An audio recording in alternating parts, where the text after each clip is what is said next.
Un chasseur sous-marin doit savoir rester immobile, invisible, dissimuler ses intentions, attendre le bon moment, puis porter son coup. Ni trop tôt, ni trop tard, puis laisser sa proie s'épuiser avant de la remonter à la surface.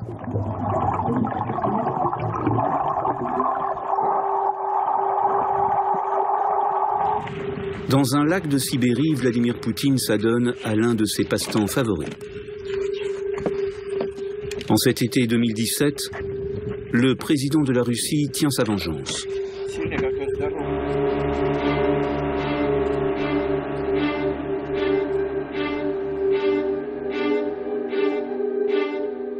Il est devenu incontournable, en Syrie, en Ukraine et ailleurs. Il pèse sur les vies politiques des démocraties occidentales. Il est parvenu à influencer les élections présidentielles de son ennemi américain.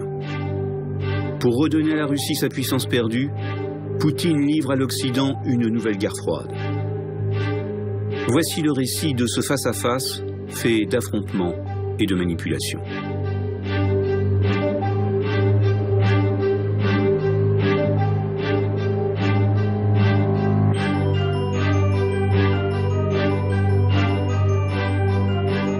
C'est d'abord l'histoire d'une revanche, celle d'un homme qui revient de loin, à la tête d'un pays qui revient de loin.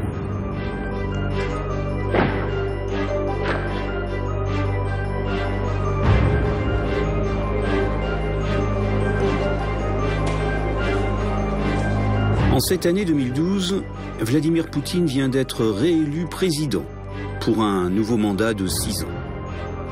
Depuis déjà 12 ans, l'ancien agent du KGB règne sur la Russie.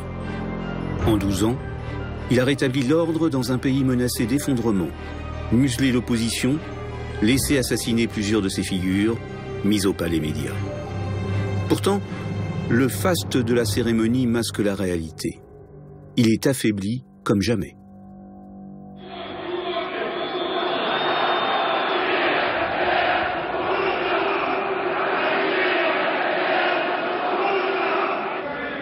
Depuis des mois, dans tout le pays, les plus grandes manifestations depuis la chute de l'Union soviétique dénoncent des élections truquées et exigent le départ de Poutine. Avec la chute des cours du pétrole, la pauvreté explose et rend insupportable la corruption. Poutine lui-même est accusé d'être l'un des hommes les plus riches du monde.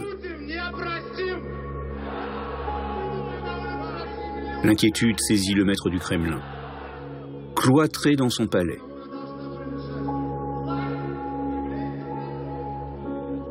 Alors, il contre-attaque, avec une méthode éprouvée. Dénoncer un complot de l'Occident, de l'Amérique, de la CIA.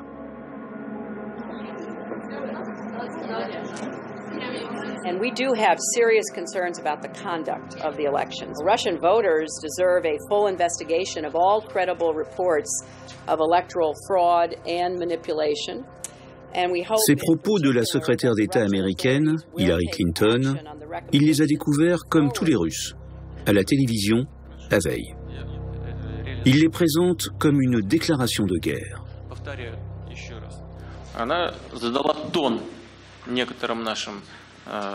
Деятелям внутри страны дала сигнал. Они этот сигнал услышали и при поддержке Госдепа США начали активную работу.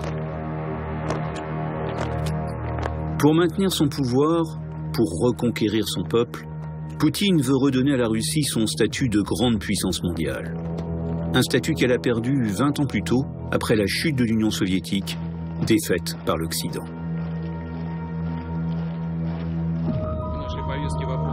Pour mener cette bataille, il réorganise son pouvoir. Il exclut les libéraux et s'entoure de durs. Ils viennent souvent comme lui des services secrets ou sont de fidèles oligarques.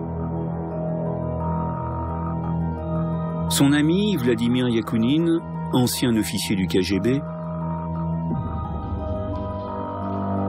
richissime homme d'affaires et fervent croyant, devient l'un des membres du premier cercle, qui conseille officieusement le président russe.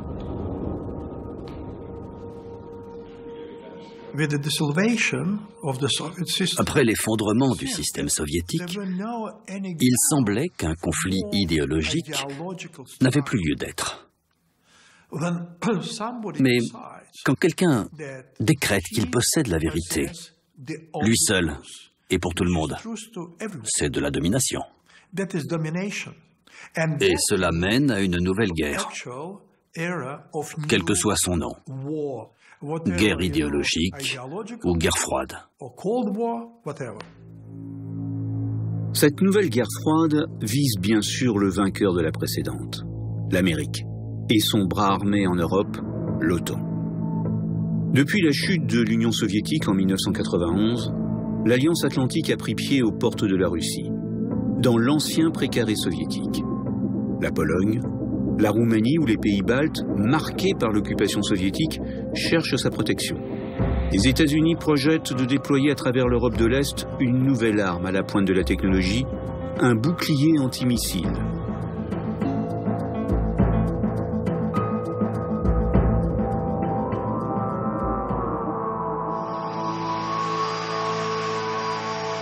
Poutine y voit un intolérable défi à sa nouvelle volonté de puissance. La première manche du duel avec l'Occident a lieu au Mexique, à l'occasion d'un G20, un sommet économique où une fois par an se retrouvent les chefs d'État.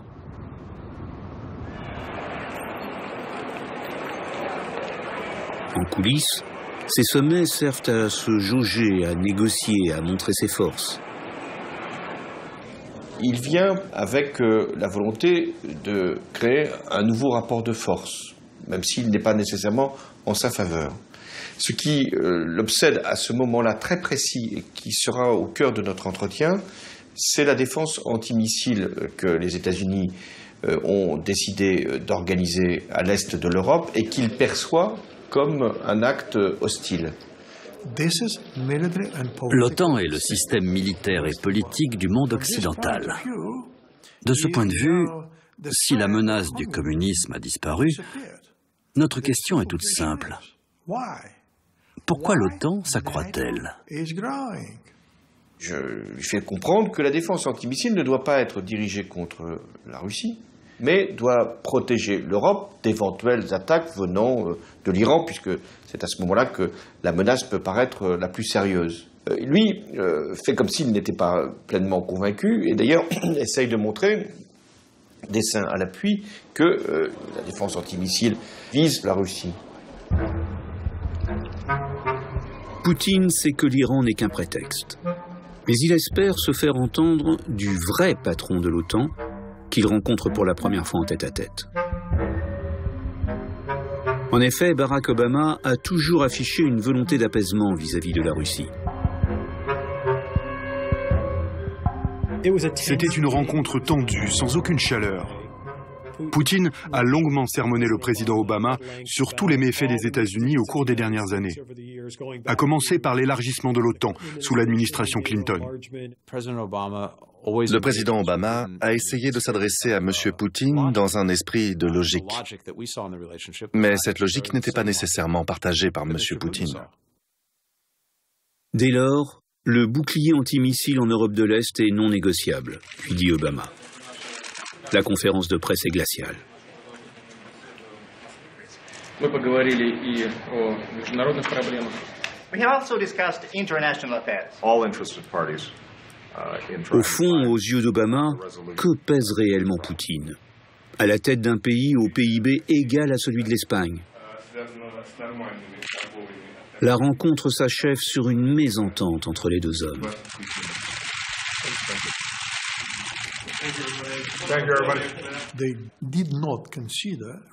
Ils ne considéraient pas la Russie comme un partenaire égal. Bon ou pas bon, mais en tout cas égal. Ce comportement dénotait un sentiment de supériorité. Une manière de signifier « Vous n'êtes pas à mon niveau,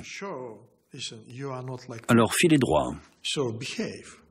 I did not feel Je n'ai pas senti qu'il y avait une bonne relation entre le président Obama et Vladimir Poutine. Pour je ne sais quelle raison, leur rapport était mauvais. Je pense que cela a contribué à la dégradation des relations. Poutine se sent méprisé par Obama. Un détail, mais qui compte à ses yeux, l'Américain n'a même pas essayé de dire un seul mot en russe, alors que lui en a placé quelques-uns en anglais. Si je connais 2 mots en chinois ou en allemand, dans des négociations, je trouverai un moyen de les utiliser pour montrer mon respect. L'humiliation, c'est vrai que c'est sans doute le fil conducteur psychologique de toute cette affaire. Ce sentiment supposé d'humiliation vis-à-vis d'un Occident qui aurait presque organisé la chute de l'URSS, en oubliant que l'URSS s'est effondrée quand même sous le poids de sa propre inefficacité. Poutine est très russe. Les Russes ont un complexe d'infériorité. L'Occident ne nous prend pas au sérieux. Il nous considère comme une sorte de petit frère attardé qu'on peut maltraiter et insulter en permanence. Ils ont constitué une grande puissance à l'égal des États-Unis. Et maintenant, plus personne ne les écoute. Non seulement les Occidentaux ne l'écoutent pas, mais partout, ils avancent leurs pions. En Syrie, un vieil allié de la Russie, Bachar el-Assad est confronté à un soulèvement. Ses opposants sont armés par l'Europe et les États-Unis.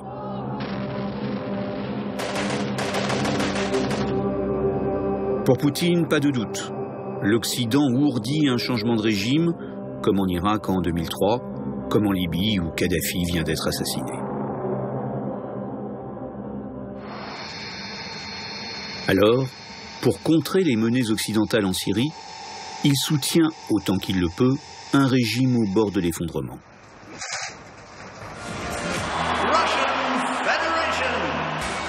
Deux ans plus tard, à Sotchi, Poutine inaugure ses fastueux Jeux Olympiques d'hiver, dont il veut faire un symbole de puissance. Au dîner de gala, parmi les chefs d'État assiste un de ses alliés historiques, à la tête d'une ancienne république soviétique, le président d'Ukraine, Viktor Yanukovych.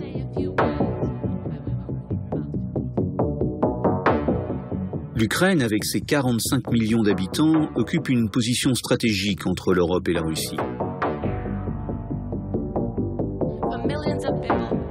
Mais Poutine est préoccupé par les graves problèmes que rencontre le président ukrainien.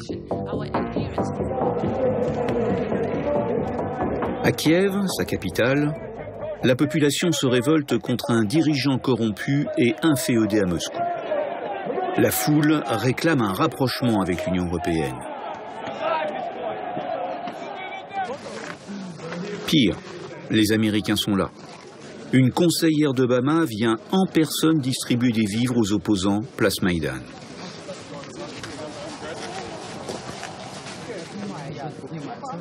Or, Poutine considère que les États-Unis s'étaient engagés, après la chute de l'Union soviétique, à ne jamais intégrer l'Ukraine dans le camp occidental.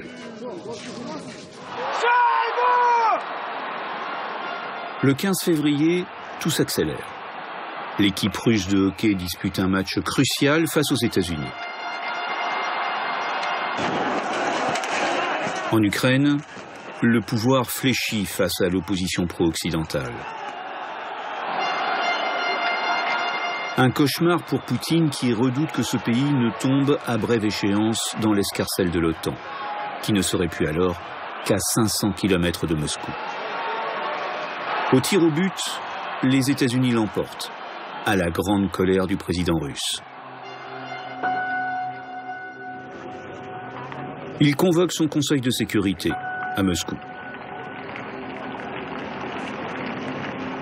Son plan ?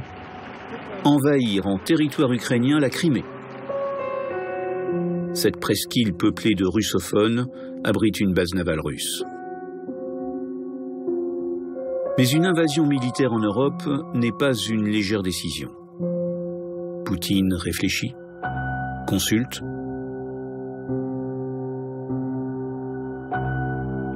Dans les cercles du pouvoir, certains, les plus durs, souhaitent qu'il passe à l'offensive. Comme Konstantin Malofev, un oligarque de la jeune génération ultranationaliste, chantre de la grande Russie chrétienne. C'était sa décision. D'après ce que j'ai entendu, elle n'a pas été facile à prendre. Mais il y a eu des débats. La grande question, c'était qu'est-ce qui se passera après? Quelle sera la réaction des Occidentaux, des Américains, qui parrainent cette junte à Kiev?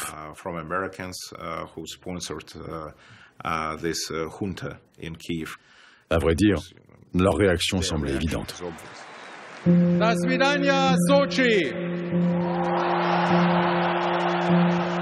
Pariant qu'Obama n'osera pas l'affronter, Poutine donne son feu vert. Le 23 février, il clôture les Jeux Olympiques et au matin du 26 février, la Crimée se réveille aux mains des forces spéciales russes, débarquées dans la nuit. Un État souverain, l'Ukraine, est envahi par un autre, la Russie.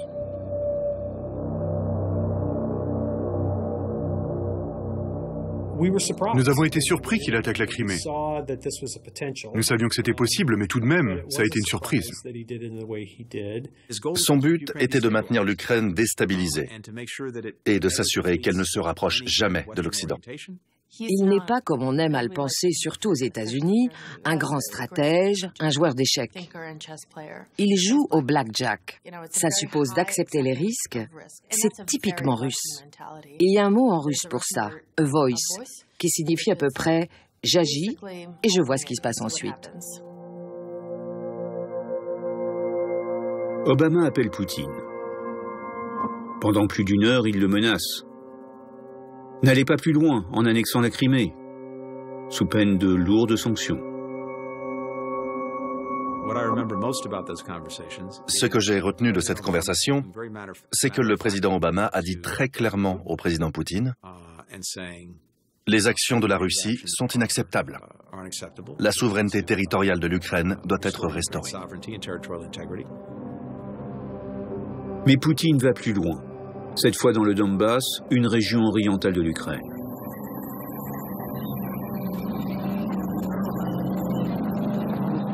À partir de l'été 2014, des troupes russes, sans uniforme, viennent soutenir les rebelles séparatistes pro-russes face au nouveau gouvernement de Kiev.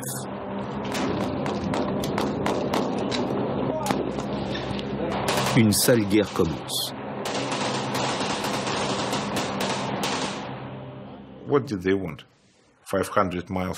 Mais qu'est-ce qu'ils voulaient? À seulement 800 km de Moscou. Que nous restions sans rien faire pendant qu'ils tuaient nos gars? Nous devions nous protéger. Ça veut dire protéger nos intérêts à proximité de nos frontières. Soupçonné par les Occidentaux de financer les séparatistes, Malofev fait l'objet de sanctions.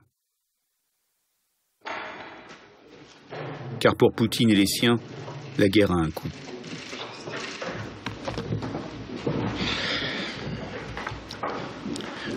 Добрый день, уважаемые коллеги. Начнем с ситуации вокруг Украины, вокруг Крыма. Une cinquantaine de ses proches sont interdits de voyager et leurs avoirs à l'étranger sont gelés. De sévères sanctions, européennes et américaines, touchent les exportations de pétrole, le système bancaire, l'armement. Сергей Викторович, что по этому поводу могли бы нам сказать и проинформировать о чем? Президент Обама объявил о новых санкциях, которые касаются примерно 20, опять же, физических лиц и одного финансового учреждения Банка России. Сколько физических лиц? Около 20. Кроме этого, наши украинские соседи... Utilisons notre meilleur atout. Quel est-il? C'est l'économie. Pas les rapports de force dans l'Est ukrainien. Car au niveau économique, l'Occident, c'est-à-dire l'Europe plus les États-Unis, pèse 50% du PIB mondial. La Russie n'en représente que quelques pourcents.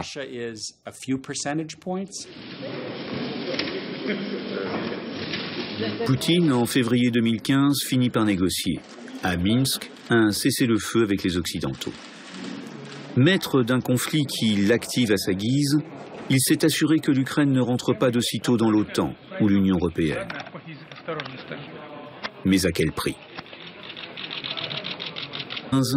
La célébration grandiose du 70e anniversaire de la victoire contre le nazisme est en trompe-l'œil.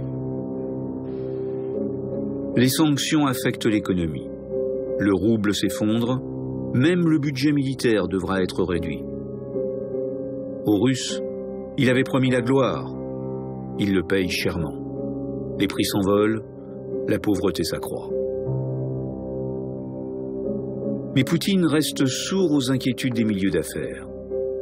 Ce qui le préoccupe d'abord, c'est qu'il est devenu un paria, à la tête d'un État mis au banc. Humiliation cinglante. Les dirigeants occidentaux ont refusé d'assister à cet anniversaire exceptionnel.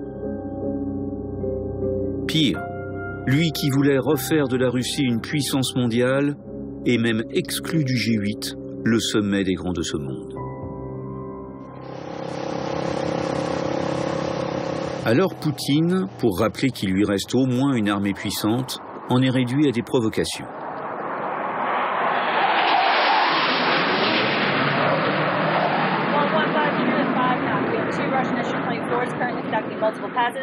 Pour la première fois depuis la guerre froide, des jets russes menacent des navires américains en mer Baltique.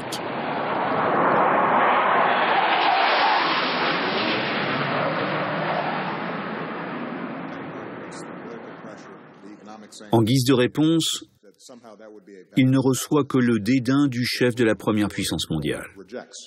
Russia is a regional power that is threatening some of its immediate neighbors, not out of strength, but out of weakness. Il est fou. Peut-être qu'il joue trop au basket. Il a jeté un œil à un globe. Il connaît l'histoire de Stalingrad. Il croit vraiment que nous ne sommes qu'une puissance régionale. À la fin de l'été 2015, dans sa luxueuse villa au bord de la mer Noire, Poutine affiche soudainement un visage plus serein.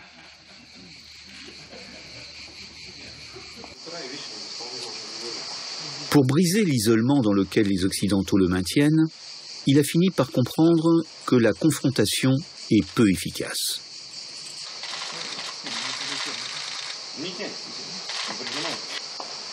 Il a un plan. L'heure de la vengeance a sonné. Elle ira au-delà de ses espérances.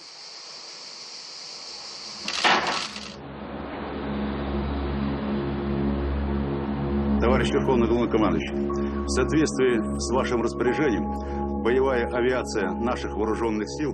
Dans un premier temps, il revient sur le devant de la scène grâce à un coup audacieux en Syrie.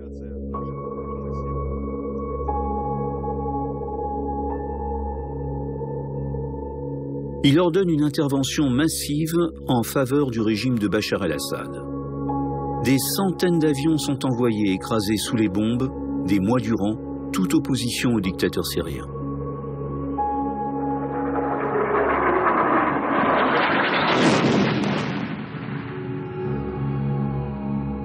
Pris par surprise, les Occidentaux laissent faire Poutine, non sans arrière-pensée.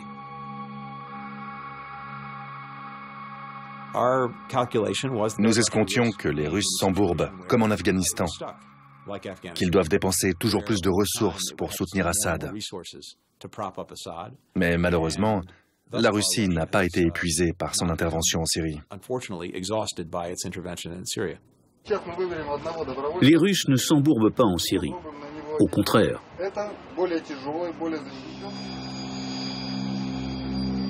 Leur intervention permet au régime d'Assad de vaincre la rébellion.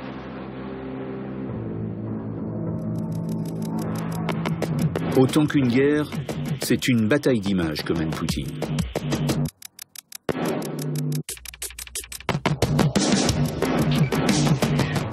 C'est pourquoi l'année suivante, en mai 2016, il s'offre un show télévisé grandiose, pour célébrer sa première grande victoire contre le groupe terroriste Daesh, la reconquête du célèbre site archéologique de Palmyre. En réalité, Poutine combat moins vigoureusement Daesh que l'opposition plus modérée. Mais en se posant en rempart, il s'adresse d'abord aux opinions publiques occidentales.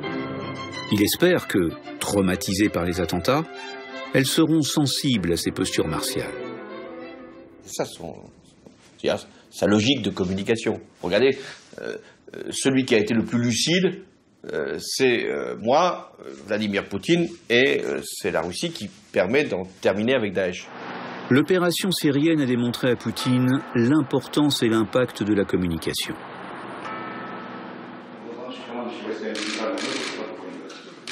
Quand on a un budget militaire 10 fois inférieur à celui des États-Unis, elle est l'arme du faible, par excellence.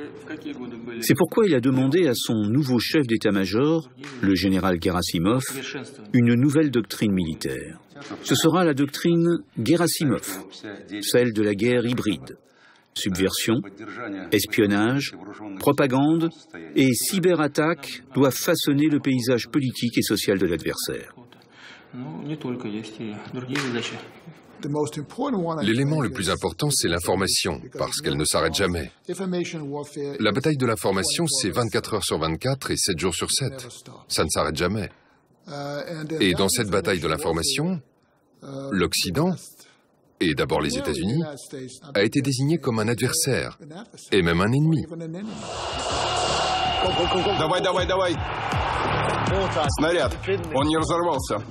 Devant un parterre d'invités, il célèbre la réussite de la télévision d'État qu'il a créée pour propager les idées russes dans le monde.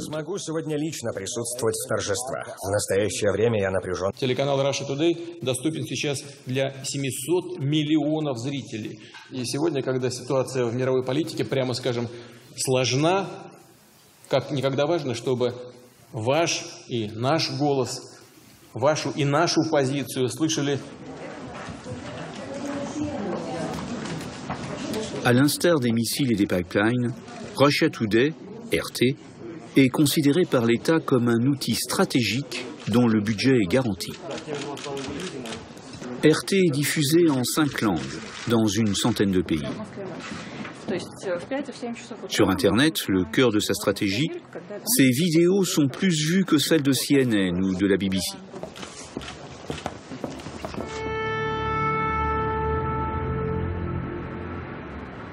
Les États-Unis sont bien sûr un objectif prioritaire de RT.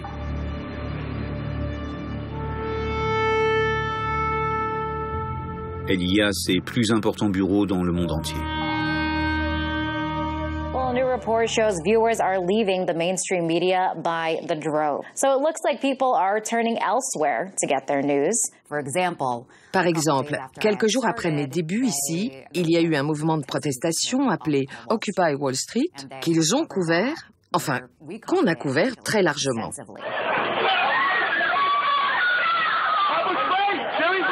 Police brutality running wild in New York.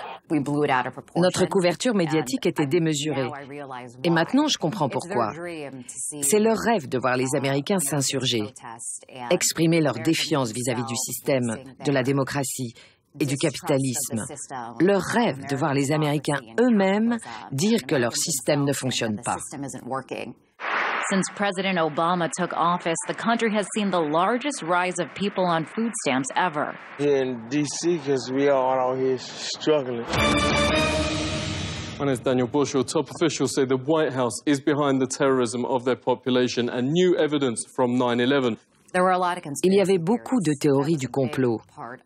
C'était une grande part de leur stratégie. Ils essayaient de tirer avantage des problèmes et des divisions existant aux États-Unis. Poutine a compris que les opinions publiques sont le point faible des démocraties occidentales.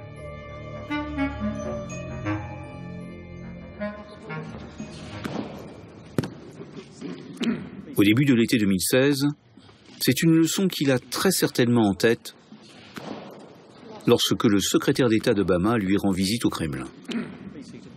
Well, Mr. President, we're very appreciative for the opportunity to have a serious conversation about serious issues. John Kerry douche ses espoirs d'un allègement des sanctions s'il ne change pas de politique en Ukraine et en Syrie. Pire, on lui annonce la prochaine inauguration des bases antimissiles à ses frontières. Le plus préoccupant, c'est que 6 mois plus tard, il pourrait avoir à traiter avec quelqu'un de plus inflexible encore. Celle qu'il a publiquement accusée d'avoir donné le signal à ses opposants en 2011. Sa bête noire, Hillary Clinton. La grande favorite des élections américaines qui s'annonce.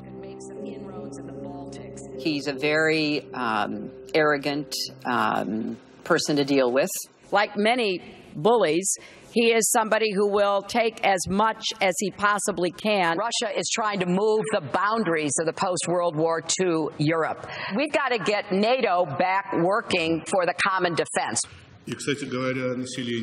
Face à elle, Poutine a la surprise de voir surgir un outsider, un populiste qui affiche des positions favorables à la Russie et critique l'OTAN. Hillary likes to play tough with Russia. Putin looks at her and he laughs, okay? He laughs.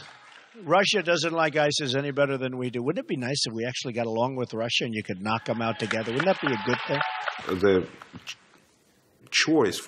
Nous avions le choix entre une folle, Clinton, et un hooligan, Trump. Qui préféreriez-vous rencontrer dans une rue? Une folle ou un hooligan? Un hooligan, bien sûr, car avec un hooligan, vous avez encore une chance. Avec une folle, vous n'en avez aucune. Une forme de guerre hybride est lancée contre Hillary Clinton. Des hackers russes, se faisant passer pour des Américains, produisent plus d'1 million de tweets hostiles à la candidate. Sur Facebook, leurs messages sont propagés des semaines durant auprès de 126 millions d'internautes. Les médias pro-russes répandent rumeurs et fake news. So in 2015, 96% of the Clintons' charity went to themselves. The rest of their charitable Ainsi, donations from that cette year seule went to vidéo est vue par 9 millions d'Américains sur les réseaux sociaux. that same charity made a $700,000 donation. Nous avons été surpris de constater à quel point l'Occident a eu peur d'une seule chaîne alternative venant de Russie. Cela démontre que l'Ouest est bien plus faible qu'il ne le prétend.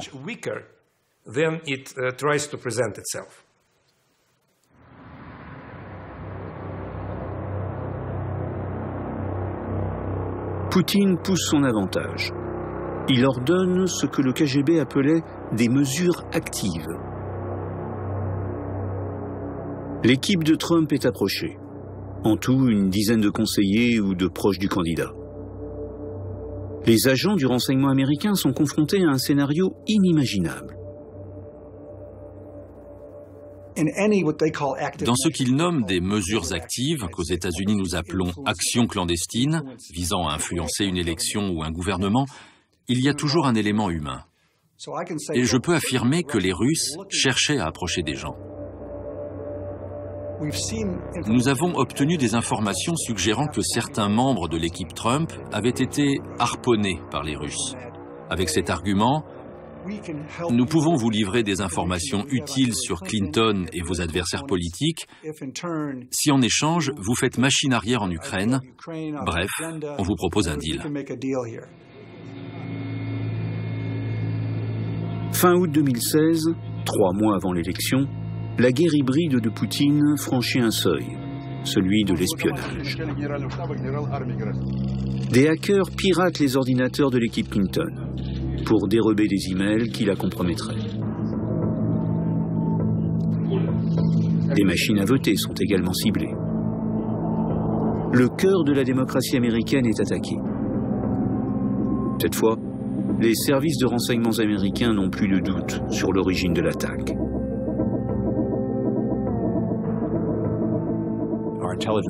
Nos agences de renseignement ont été en mesure d'affirmer que la Russie s'efforçait d'interférer avec les élections. Mais l'administration Obama est désemparée face à cette attaque sans précédent. Comment riposter?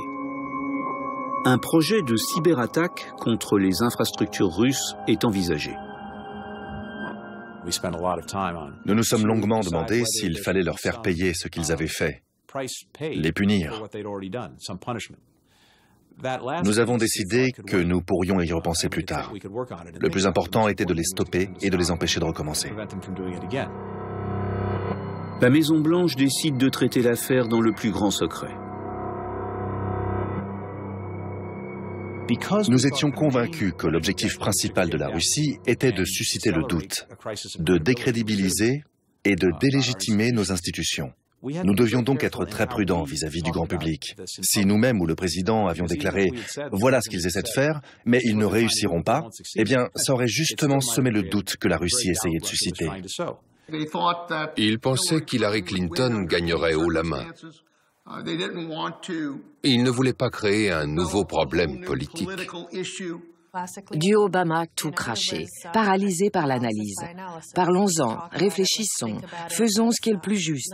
C'est exactement le contraire de Poutine qui ne s'embarrasse pas de toutes les implications stratégiques. Eux, ils voulaient étudier tous les angles, toutes les conséquences. Il y avait plein d'avocats dans la pièce pour être sûr de ne pas enfreindre les lois.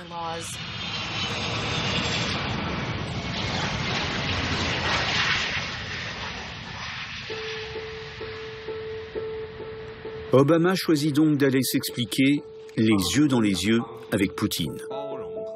En marge d'un G20 en Chine, prévu de longue date, le 5 septembre 2016. Le président a été très direct. Il a dit à Poutine que nous savions ce qu'il faisait et qu'il devait arrêter, sinon il y aurait des conséquences.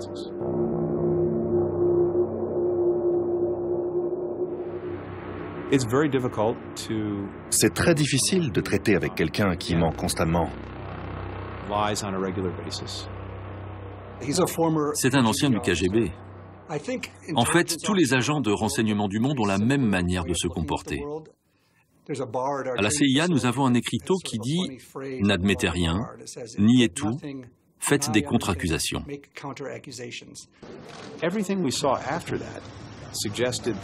Après ça, nous avons constaté que les efforts des Russes pour voler et utiliser les informations avaient cessé, pour autant qu'on le sache.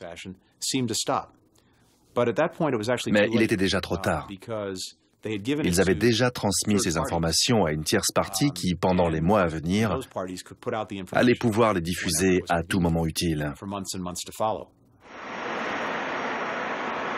Cette tierce partie, c'est le site internet Wikileaks. Un mois avant le scrutin, le 7 octobre 2016, la CIA rend enfin publiques ses informations sur l'ingérence russe. The Russian government has engaged in espionage against Americans. Dans les heures qui suivent, Wikileaks publie les emails piratés de l'équipe d'Hillary Clinton, affaiblissant considérablement la candidate.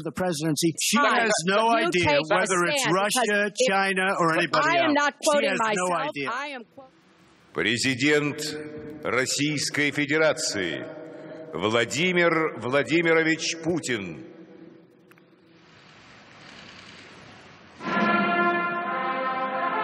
Dans cette élection serrée, où chaque voix a compté, l'ingérence russe, des mois durant, a pesé lourd sur le résultat. Хочу поздравить американский народ с завершением избирательного цикла. Господина Дональда Трампа с победой на этих выборах, которые были направлены на восстановление отношений между Россией и Соединенными Штатами. L'ancien lieutenant-colonel du KGB a réussi un coup magistral. Peser sur une élection américaine, voire apparaître comme le parrain du nouveau président de la première puissance mondiale. Comme il doit savourer sa revanche. Quel chemin parcouru depuis le temps où, après la chute de l'Union soviétique, dans les années 90, les Américains pouvaient faire de son prédécesseur, Boris Yeltsin, leur obligé. En juillet 2017, il rencontre enfin Donald Trump. Enfin d'égal à égal avec un président américain. Ce tête-à-tête qu'il pense déterminant a été soigneusement négocié avec l'équipe américaine. Poutine espérait créer entre eux une certaine alchimie. Si je vois Trump, si je lui parle, si je lui donne l'impression qu'on est sur la même longueur d'onde, qu'il est brillant, si je le flatte, alors il me donnera ce que je veux. Les Américains ont exigé des tête-à-tête plus courts.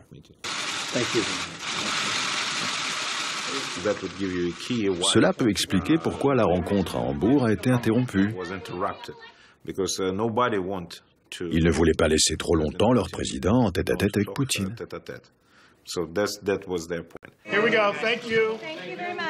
Poutine doit se rendre à l'évidence. Trump ne peut s'engager sur rien, reste évasif sur tout. Il a les mains liées, si vous voyez ce que je veux dire. Il ne peut pas faire ce qu'il a promis de faire. En voulant nuire à Hillary Clinton, Poutine n'avait pas prévu de se trouver face à un président affaibli et une Amérique plus hostile que jamais.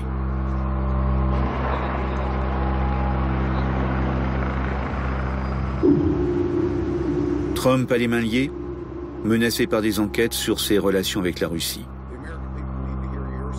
Les sanctions ne sont pas levées, mais alourdies par un Congrès rendu furieux par l'ingérence russe. We're talking about a foreign government that, using technical intrusion and lots of other methods, tried to shape the way we think, we vote, we act. That is a big deal. Je suis encore stupéfaite que Poutine ait pris un tel risque. C'est quelqu'un qui prend des risques, on l'a déjà vu. Mais attaquer les États-Unis, c'est autre chose. Nous n'avons pas fini de répondre. Il doit en être conscient. Nous menons plusieurs enquêtes sur les agissements russes. Il ne s'agit pas seulement des relations entre Trump et la Russie, il s'agit de la Russie. Alors si j'étais Vladimir Poutine, je ne dormirais pas sur mes deux oreilles, parce qu'il ne sait pas où ça va finir.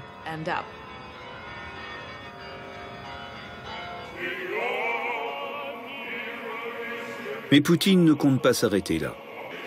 À la suite de son opération américaine, il est soupçonné de s'être ingéré dans l'élection présidentielle française au printemps 2017, ainsi que dans le référendum du Brexit. À ce prix est sans doute sa revanche sur l'Occident. Pour le moment, elle lui permet de maintenir son emprise sur la Russie.